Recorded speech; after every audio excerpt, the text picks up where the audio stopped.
Pansinin mo ito, magkapareho ng edad, magkapareho ng diagnosis, magkaibigan pa nga. Pero bakit ang isa ay masigla, masarap kausap, tuloy ang lakad sa umaga, samantalang ang isa naman ay parang mabilis na nalalanta? Ito ang tanong na matagal nang gumugulo sa isipan ng maraming matatanda. Bakit parang may mga senior na mas tumatanda sa edad nila at may mga parang kabaligtaran?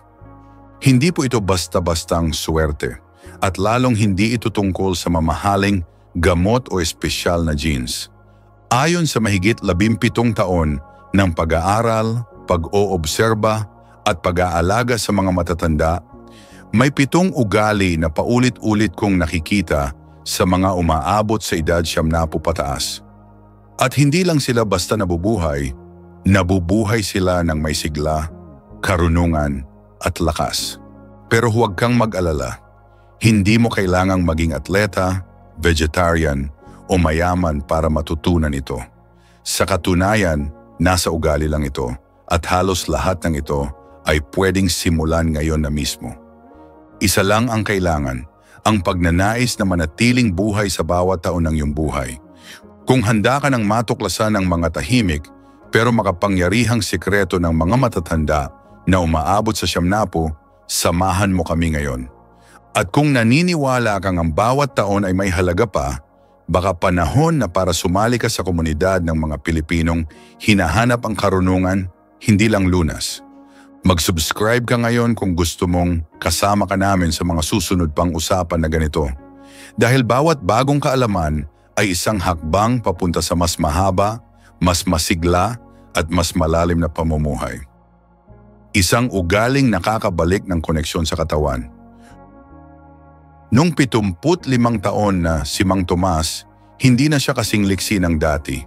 Dating magsasaka, sanay gumising ng alas 5, tumanggap ng araw at magtrabaho hanggang hapon. Pero nitong mga nakaraang taon, naramdaman niyang parang unti-unting lumilit ang mundo niya. Hindi na siya kasing active. Hindi na rin niya maramdaman ang dating lakas sa mga binti niya. Pero hindi ito dahil sa sakit. Sabi ng doktor, malakas pa ang puso, maayos ang blood sugar, wala ring malaking problema sa buto. Pero isang araw, habang nakaupo siya sa ilalim ng punong mangga, napansin niya ang sarili niya. Hindi lang siya napagod. Parang nawala ang koneksyon niya sa sarili niyang katawan. Walang direksyon, walang gana. Parang wala na siyang kontrol. Doon siya nagsimulang magtanong, buhay pa ba talaga ako kung hindi ko na nararamdaman ang sarili kong katawan? Ito ang hindi napapansin ng maraming matatanda. Akala natin kapag maayos ang resulta ng laboratorio, ayos na rin ang lahat. Pero ang totoong sigla ay hindi lang nasusukat sa blood pressure o cholesterol. Nasusukat ito sa connection sa sarili, sa pakiramdam ng pagiging buo. Ayon sa mga pag-aaral, ang regular na body awareness o ang simpleng ugali ng pakikinig sa katawan ay malakas na predictor ng mahaba at makabuluhang buhay sa mga senior. Ibig sabihin, kapag ang isang tao ay marunong mag-pause at maramdaman ang kanyang katawan, mas mataas ang tsansa niyang manatiling masigla, kalmado at protektado laban sa stress at pagkasira ng katawan. Simple lang ang ginagawa ni Mang Tomas ngayon. Bago siya bumangon sa umaga, humihiga lang siya ng 5 minuto. Pinapakinggan niya ang bawat bahagi ng katawan niya mula sa kamay, balikat, likod, tuhod. Hindi para hanapin ang sakit, kundi para kilalanin muli ang katawan na naging kasama niya sa halos 80 taon. At tuwing tanghali, lumalakad siya ng mag-isa, walang cellphone, walang iniisip. Nararamdaman lang niya ang hangin, ang bawat hakbang, ang tibok ng puso niya. Ito ang tinatawag na ugaling nagpapabalik sa sigla, ang kakayahang kumonekta sa sarili. At ito ay libre. Wala kang kailangang bilhin, wala kang kailangang patunayan. Ang kailangan lang ay oras at tahimik na atensyon. Kapag natutunan mong pakinggan ang katawan mo, hindi lang stress ang bumababa, pati immune system mo ay tumitibay, ang tulog mo ay lalalim, at higit sa lahat, mararamdaman mong hindi ka basta pasahero sa katawan mo, ikaw ang may hawak ng manibela. Si Mang Tomas, sa edad niyang 77 ngayon, hindi na siya bumabalik sa sakahan. Pero araw-araw, bumabalik siya sa sarili. At yun ang dahilan kung bakit para siyang mas bata pa sa edad niya. 2 paghinga, lihim na reset ng katawan. Hindi mo kailangang magpa-check up para malaman kung pagod ka. Minsan sapat na ang isang buntong hininga para maramdaman mong may mabigat sa dibdib. Pero alam mo bang ang simpleng paghinga, kapag ginawa ng tama at regular, ay isa sa pinakamakapangyarihang paraan para pahabain ang buhay mo? Ayon sa mga pag-aaral sa Harvard at Stanford, ang malalim at mahinahong paghinga ay may kakayahang baguhin ang biochemistry ng katawan sa loob lang ng ilang minuto. Tumataas ang oxygen saturation sa dugo, bumababa ang cortisol, stress hormone, at mas nagiging kalmado ang nervous system. Sa madaling salita, ang paghinga ay hindi lang instinct, isa itong reset button ng katawan. Pero bakit ito mahalaga sa mga matatanda? Habang tayo'y tumatanda, hindi lang buto at kasukasuan ang humihina, pati ang diaphragm o kalamnang ginagamit natin sa paghinga ay unti-unting nawawala ng lakas. Resulta? Mababaw na paghinga, mas madaling hingalin, at mas mataas ang posibilidad ng pagkakaroon ng chronic fatigue o problema sa puso. At higit pa rito, ang utak na nangangailangan ng patuloy na oxygen ay unti-unting nababawasan ng sigla. Kaya hindi katakataka kung bakit ang mga matatandang regular na nagme-meditate, nagpa-practice ng breathwork o simpleng naglalakad habang malalim ang paghinga ay mas kalmado, mas matalas mag-isip, at mas mahaba ang pasensya. Ang mga ugaling ito ay hindi lamang nagpapahaba ng buhay, nagpapaganda rin ang kalidad nito. Paano ito simulan? Tuwing umaga bago bumangon, subukan mong huminga ng malalim sa ilong sa loob ng 4 na segundo. Pigilan ito ng 4 na segundo at ilabas sa bibig sa loob ng 6 na segundo. Ulitin ng 5 beses. Maaari rin itong gawin habang naglalakad, habang nakaupo sa jeep, o kahit habang naghihintay sa pila. Walang edad limitasyon, walang kailangan equipment. Ang kailangan lang ay ang desisyong pakinggan ang katawan.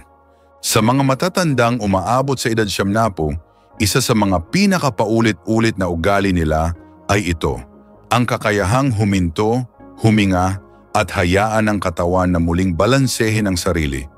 Ang mga taong ganito ay mas bihirang magalit, mas bihirang ma-ospital, at mas bihirang sumuko sa stress.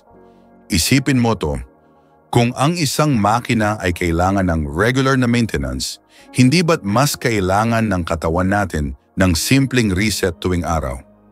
Kaya simula ngayon, huwag maliitin ang kapangyarihan ng paghinga, dahil minsan sa isang simpleng hinga, doon nagsisimula ang panibagong lakas ng buhay mo. 3 tahimik na ugali ng mga umaabot sa 70. Walang ingay, walang drama, walang anunsyo. Pero mapapansin mo na lang, may mga matatanda na tila lumalampas sa lahat ng unos sa buhay ng may katahimikan, dignidad at tibay. Hindi sila palakibo, hindi rin sila palasigaw, pero sila ang mga taong naroroon kapag kailangan mo. Tahimik na gumagalaw, pero palaging may saysay ang ginagawa. May mga matatanda na parang may sariling ritmo, at ang ritmong ito, ayon sa mga pag-aaral, ay isang sikreto ng mahabang buhay. Ang tawag dito ng ilang eksperto ay low reactivity lifestyle. Isang tahimik ngunit mabisang paraan ng pamumuhay kung saan ang isang tao ay hindi agad natatangay ng emosyon, stress o ingay ng paligid. Sa halip, pinipili niyang manatiling kalmado, observant at mahinahon. Hindi ibig sabihin nito ay mahina sila. Sa kabaligtaran, ito ang mga taong marunong magtimpe, marunong makinig at marunong maghintay. Sa mga matatandang umaabot sa 70 pataas, madalas makikita ang ganitong ugali. Kapag may problema, hindi sila agad nagre-react. Kapag may balita, hindi sila agad nagpapaniwala. Kapag may away, hindi sila agad sumasawsaw. Pinipili nilang tumahimik muna, magmasid at saka lang kumilos kapag malinaw na ang lahat. Ang ganitong klase ng katahimikan ay hindi kahinaan. Ito ay kapangyarihang hindi sumisigaw. Isang ugali na sinanay sa panahon, hinubog ng karanasan at pinanday ng pagkakatalo at pagkapanalo sa buhay. Ayon sa isang pag-aaral sa Japan kung saan maraming sentenarya ang nabubuhay, ang mga taong mababa ang emotional reactivity ay mas malakas ang resistensya. Mas mababa ang blood pressure at mas maayos ang memorya kahit sa edad 85 pataas. Paano mo malalaman kung ganito ka? Tanungin mo ang sarili mo, madalas ka bang mapikon sa maliliit na bagay?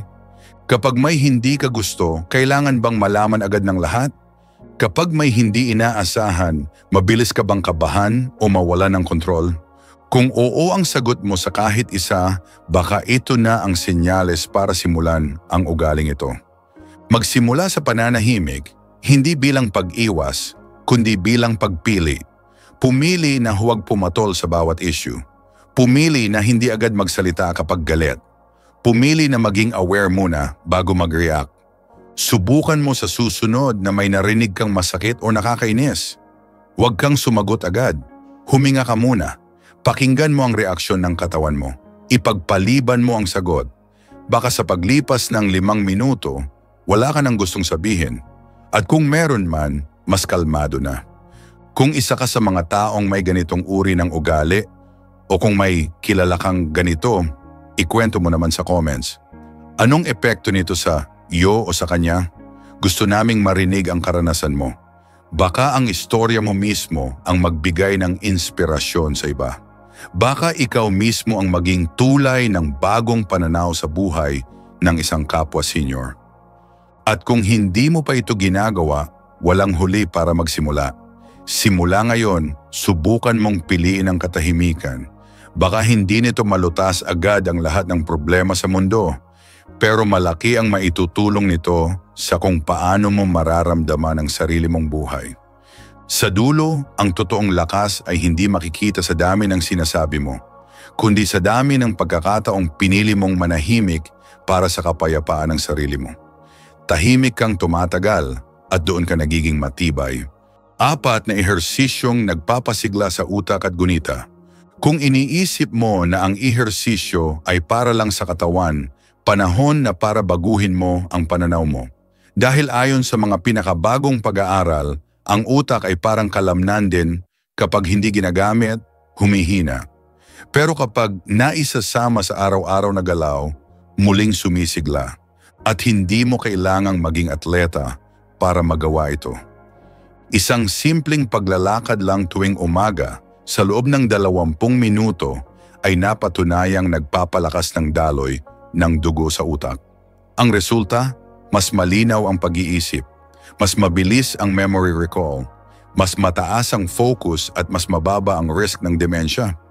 Ayon sa Journal of Neurology, ang mga senior na naglalakad o gumagawa ng light movement exercises ng 3 beses sa isang linggo ay may 30% na mas mababang tsansa na magkaroon ng cognitive decline sa loob ng 5 taon. Ibig sabihin, ang paggalaw ay hindi lang pampatibay ng buto, pampatibay din ng utak. Ngunit hindi lang ito tungkol sa lakad sa labas. Narito ang ilang simpleng brain-boosting movements na pwedeng gawin kahit nasa bahay. Pagtayo at pagupo, sit, stand, repeats.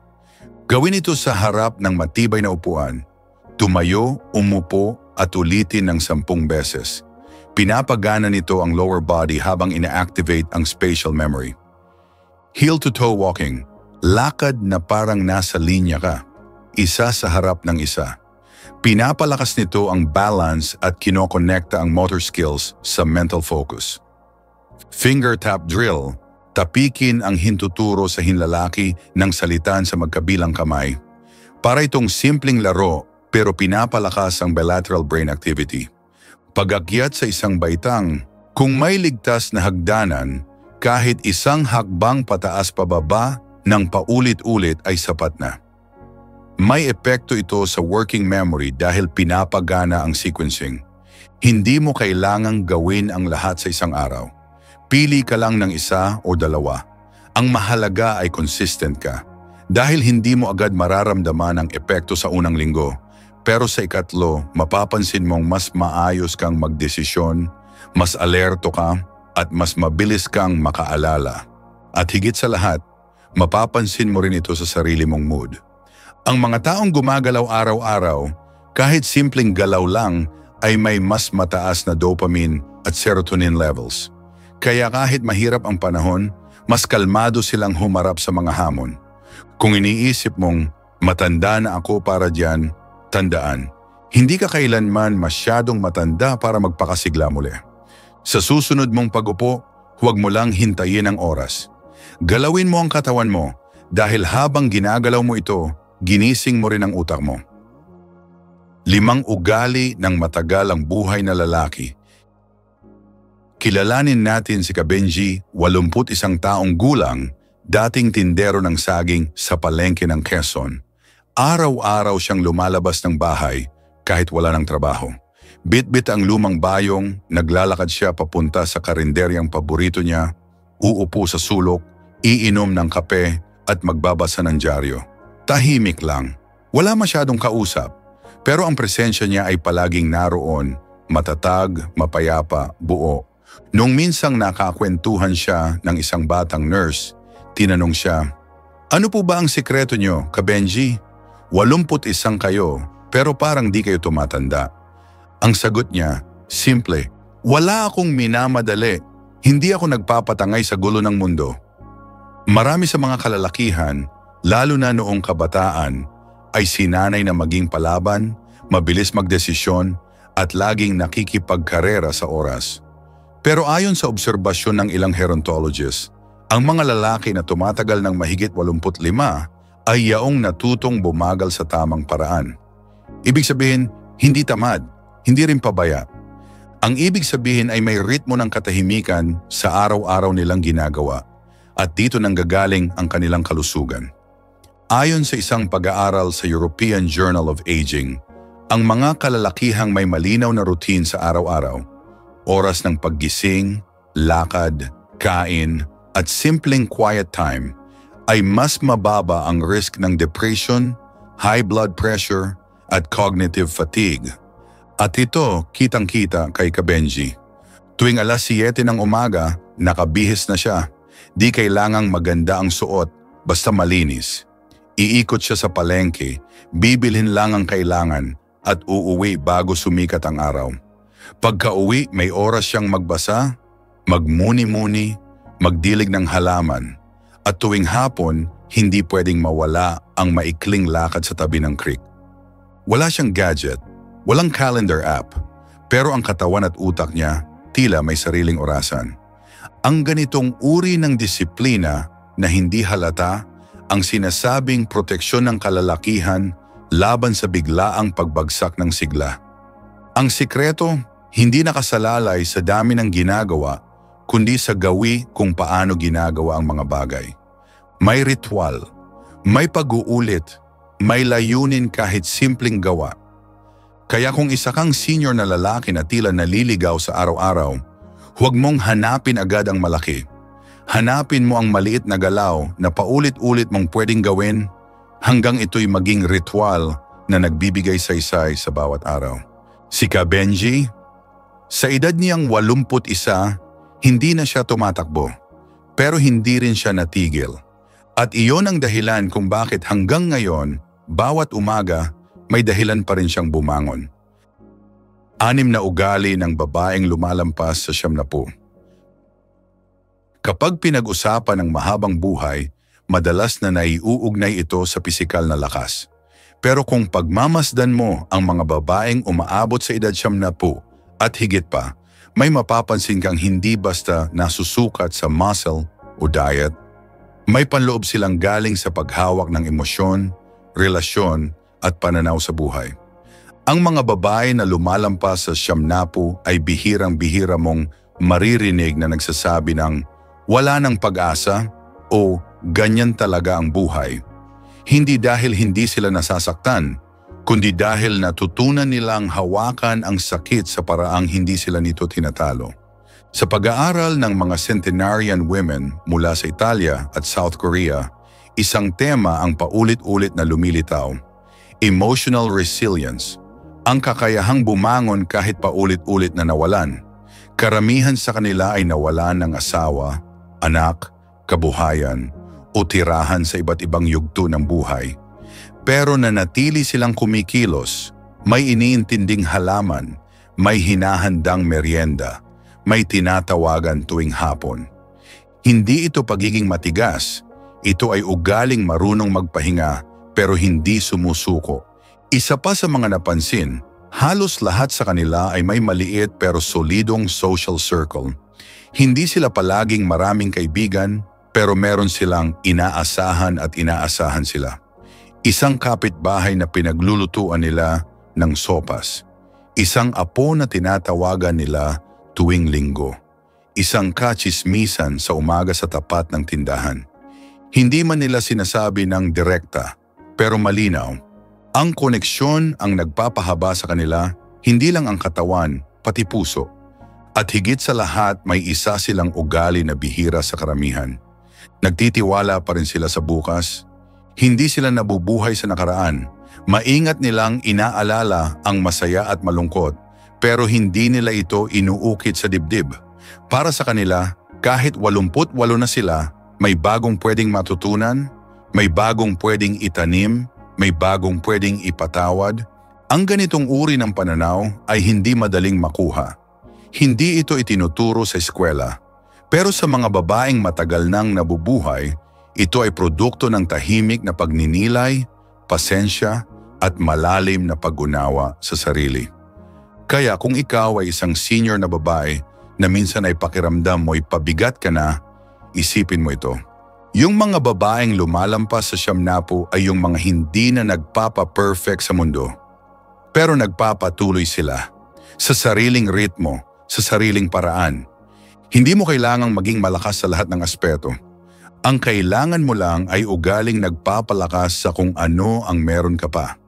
At kung gagawin mo ito araw-araw, hindi malayo na balang araw, may batang babae ring titingala sa iyo at magtatanong, ano po ba ang sikreto nyo, Lola? Bonus, ugaling naglalabas ng emosyon, laughter, luha, liberation. Si Aling Celie, 78 taong gulang, ay kilala sa barangay nila bilang masayahing lola. Pero ang hindi alam ng marami, dati siyang halos walang imek. Noong kabataan niya, nasanay siyang tiisin ang lahat, pagod, sakit, lungkot. Laging nakangiti pero tahimik na nagdadala ng bigat sa dibdib. Hanggang isang araw, habang nanonood siya ng lumang pelikula, bigla siyang umiyak. Hindi lang basta luha, iyak na parang lumalabas ang taon-taong pinigil na damdamin. At pagkatapos ng eksenang iyon, para raw siyang gumaan. Parang may tinanggal na mabigat sa loob. Doon nagsimula ang pagbabago niya. Araw-araw sinusulat niya ang nararamdaman niya sa isang maliit na kwaderno. Kapag may nakakatawang alaala, isinusulat niya at minsan binabasa niya ng malakas sa mga apo niya. Kapag may kinikimkim siyang lungkot, nagsisindi siya ng kandila, pinapakinggan ang sarili at hinahayaan ang luhang bumaba. Ayon sa psychology, ang pagpapalabas ng emosyon sa ligtas na paraan ay may direktang epekto sa immune system, heart rate at mental clarity. Kapag pinipigil ang luha, ang katawan ay naglalabas ng cortisol, stress hormone. Kapag pinipigil ang tawa, bumababa ang serotonin. Pero kapag pinakawalan, ang katawan ay nagsisimulang mag-repair. Ang mga matatanda na marunong tumawa at umiyak ay may mas balanseng presyon ng dugo, mas magandang tulog at mas malalim na ugnayan sa mga tao sa paligid nila. Pero ito ang tanong, bakit maraming senior ang pinipiling itago ang damdamin? Ang sagot, dahil iniisip nilang pagiging mahina ito, na baka kapag umiyak sila, isipin ng iba ay marupok na sila. Na kapag tumawa sila, isipin ng iba ay walang problema sa buhay. Pero sa totoo lang, ang tunay na lakas ay hindi ang kakayahang magpigil, kundi ang katapangan na hayaan ang sariling maging totoo. Si Aling Celie, sa edad niyang 78, ay hindi sikat, hindi mayaman, pero araw-araw sinasabi ng katawan niya, "Salamat, hindi mo ako kinulong. At alam mo ba, simula noong naging ganito siya, mas bihira siyang sipunin, mas madali siyang makatulog at mas madalas siyang makatanggap ng simpleng thank you mula sa mga taong sinabayan niya sa pagluha o pagtawa. Kung ikaw ay may kinikimkim na emosyon, luha, galit, takot o tuwa, baka ito na ang tamang panahon para bitawan. Hindi para saktan ang iba, kundi para bigyan ng pahinga ang sarili mo. Hindi mo kailangang ipaliwanag sa iba. Hindi mo kailangang humingi ng permiso. Dahil ang bawat luhang pinakawalan mo ay hakbang palayo sa bigat. At ang bawat halakhak mo ay paalala na buhay ka pa at karapat-dapat kang maging magaan. Bonus 2, pagpapatawad sa sarili, lihim ng katahimikan ng puso. Maraming matatanda ang tila tahimik na nagdadala ng bigat, hindi mula sa katawan kundi mula sa alaala, mga maling desisyon, mga pagkakataong hindi nila sinunggaban, mga salitang hindi nasabi, mga taong hindi na naabutan ng patawad. Habang tumatagal ang buhay, dumarami ang iniipon nating alaala. Ngunit kung hindi natin kayang bitawan ang bigat ng sarili nating pagkukulang, unti-unti itong nagiging tanikala.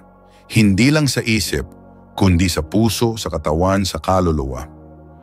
Ayon sa mga pag-aaral sa UCLA Mindfulness Research Center, ang self-forgiveness o pagpapatawad sa sarili ay may direktang epekto sa pagpapababa ng inflammation sa katawan, pag-regulate ng cortisol levels, at pag-improve ng sleep quality ng mga matatanda. Sa madaling salita, kapag natuto kang tanggapin ang sarili mo, hindi lang damdamin ang gumagaan, pati buong katawan mo. Ngunit ang tanong, paano mo nga ba patatawarin ang sarili mo? Hindi ito simpleng sinasabi, hindi ito instant. Minsan ito ay isang proseso ng tahimik na pag-amin, ng pagharap sa salamin at pagtanggap na, oo, nagkamali ako, pero hindi ibig sabihin nito ay wala na akong karapatang umayos. Ito ay isang serye ng maliliit na hakbang, ang pagdidyaryo ng saloobin. Yan ay ang pagsusulat ng liham sa sarili kahit hindi ipadala.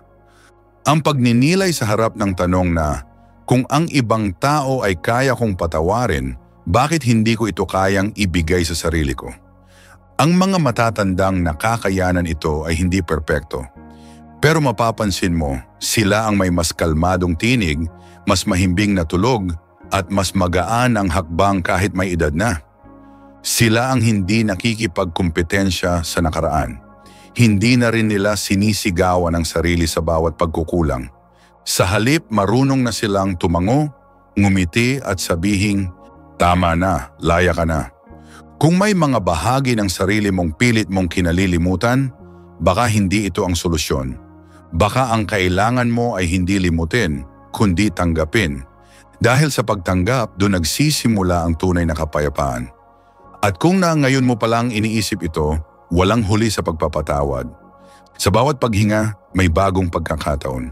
At sa bawat, patawad, may dahan-dahang gumagaling na bahagi ng puso mo na matagal nang naghihintay marinig yon. Bonus 3, simpleng ritual, malalim na epekto, ugali ng matatandang may disiplina. May mga bagay sa buhay na akala natin ay maliit, pero kapag inulit araw-araw, nagiging haligi ng ating katahimikan. Isa na rito ang tinatawag na ritual, mga simpleng gawi na paulit-ulit nating ginagawa, hindi dahil kailangan kundi dahil ito ang nagpapabalansi sa ating buhay. Ayon sa World Health Organization, higit 70% ng matatandang may regular na daily routine, gaya ng paglalakad tuwing umaga, pagtimpla ng paboritong inumin, o pagsasaayos ng higaan ay mas malusog hindi lang sa katawan kundi pati sa pag-iisip. Sa kabila ng edad, sila ay nananatiling alerto, kalmado at may malinaw na direksyon sa bawat araw. Gaya ni Mang Art, siya ay 82 taon at dating karpintero sa probinsya ng Quezon. Tuwing alas 6 ng umaga, gigising siya para magpakulo ng salabat. Uupo siya sa maliit na bangkong kahoy sa harap ng kanyang bintana. Wala siyang kasama, walang cellphone, walang TV. Tanging ang paggalaw ng dahon, tunog ng ibon at init ng araw ang kasama niya. Araw-araw niya itong ginagawa sa loob ng mahigit 10 taon. Kapag tinanong mo kung bakit, simple lang ang sagot niya. Pag wala kang ritual, parang sinasayang mo ang simula ng araw mo. Para kang barkong walang direksyon. At may punto siya.